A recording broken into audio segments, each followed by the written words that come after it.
In today's video, I'm going to teach you how to make alt accounts for Steam.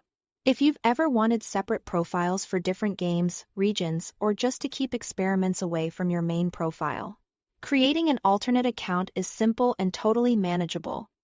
As long as you follow Steam's rules and the rules of individual games, start by opening the Steam desktop application on your computer. Make sure you are using the full desktop client and not the web browser, since the desktop app gives you the clearest path for switching accounts. Once it's open, look to the very top left of the window for the Steam menu. Click that. Then choose Change Account.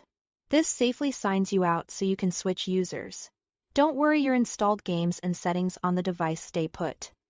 You are only changing which account is signed in. On the login screen that appears, you'll see options to sign in or create something new. If you already have a secondary account, choose Add Account and sign in with those credentials. If you are making a brand new alt, click the button to create a new account. Steam will guide you through a short registration process. Follow the on-screen instructions carefully and be sure to use a different email address than your main account. Steam may send a verification message, so keep an eye on your inbox and complete that step to activate the account. Take a moment to choose a strong, unique password and keep it private. Remember, never share login details and avoid including any personal or sensitive information in profile fields you plan to make public.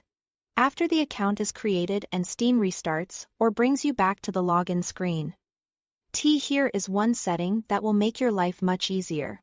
Look for the option that says Ask which account to use each time Steam starts. Enable that. With this setting on every time you launch Steam, you'll be prompted to pick the account you want to use, making quick switching between your main and alt accounts painless. It's perfect if you bounce between profiles frequently. A few final tips to keep things smooth. Respect Steam's subscriber agreement and the terms of any games you play. Some titles have policies about multiple accounts. Keep your library and purchases organized on the account where you intend to use them. And if you ever decide you don't want to be prompted each time, you can return to the login screen to adjust that startup choice later. That's it. Thanks for watching.